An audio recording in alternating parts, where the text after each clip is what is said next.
This is a high-tech amusement park for adults. The hosts here appear to have real vibrant lives, but in reality they are bound by programming. On this day Lucy woke up as usual, then walked out of her room and greeted her father John. After that she went into town to buy supplies. At night she would return home and be killed by bandits. Afterward they would be taken to the lab to have their bodies repaired and their memories erased. The next day she would wake up and repeat the same storyline. But this life was about to change. That day while cleaning the farm, John unexpectedly found a photograph left behind by a guest. The modern cityscape in the photo made him fall into deep thought. Sensing something was wrong, John immediately asked Lucy if she noticed anything unusual in the picture, but after studying it for a long time Lucy didn't see anything strange. This made John realize immediately that they were in grave danger, because the world in the photo could never exist in this one. Yet his daughter didn't notice anything wrong at all. Soon the time loop brought them to a new day. Lucy greeted John as usual, but John didn't respond. She immediately went to check on him, but John seemed to have fallen into madness. He quickly grabbed his daughter's arm, leaned in close to her ear and whispered. Then he collapsed into a chair. Lucy was so frightened by the scene that she didn't know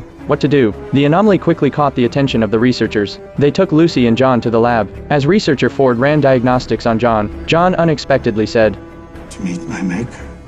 This statement immediately made Ford realize that John had developed self-awareness. After thinking for a moment he told John he was, because he was curious about what John would say. "I shall have such revenges on you both."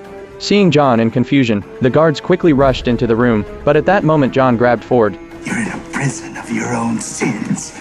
John was then forcibly decommissioned and sealed away in the lowest level of the facility. All of this made Ford quickly realize that humans and robots were bound to come into conflict sooner or later. Next they began testing Lucy. They found that she was still as innocent as ever. Tell us what you think of your world. This world? As a result, Lucy was deemed normal and was sent back to the farm. Soon a new cycle began. Lucy greeted her father as usual, but her father was no longer the same man. At this moment Lucy remained as innocent as ever, completely unaware that everything had already changed.